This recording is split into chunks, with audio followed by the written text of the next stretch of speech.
Hi friends, எல்லாம் பார்த்துட்டு இருப்பீங்கன்னு தெரியும். அலங்காநல்லூர்ல ஒருத்தனை அடிச்சு கொண்டாங்க. யாருமே இங்க சரியில்லை.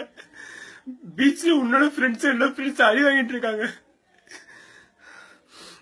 நமக்கு சப்போர்ட் பண்ண வேண்டியது நம்ம போலீஸ் தான். 1 ஹவர்ல கலைஞ்சிரோம்னு சொன்னோம்ல, இப்ப அங்க இருந்தா வரும். 1 ஹவர்ல கலைஞ்சிரோம்னு சொல்லிட்டோம். எல்லாருமே எங்களோட லாயரை வச்சு பேசுறோம், எல்லாமே பண்ணிடுறோம்ட்டு. ஏன் இது எதுவுமே நடக்க மாட்டேங்குது? ஏன் நம்ம போலீஸ் நம்மள புரிஞ்சிக்க மாட்டேங்கிறாங்க? நீங்க தான்டா புரிய வைக்கணும் எங்களுக்கு. நீங்களே இப்படி பண்ணா எப்படிரா? ஃப்ரெண்ட்ஸ், இது சும்மா விடக்கூடாது.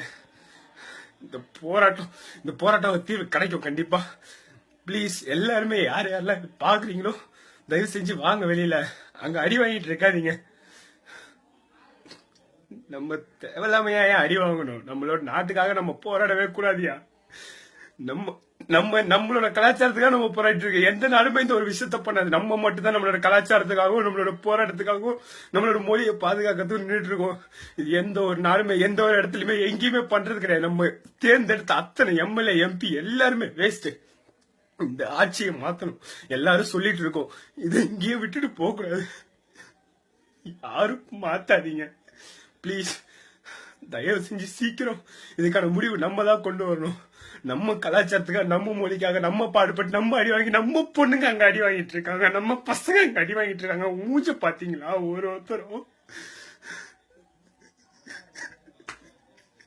ஒரு பொண்ணுக்கு மண்டை உடைஞ்சிருக்கு நண்பா. அவ அழுவுற, அவ புக்காஞ்ச ஃப்ரெண்ட்ஸ் எல்லாம் பயங்கரமாக ஒருத்தரை தூக்கி போட்டு சொல்லல போறாங்க.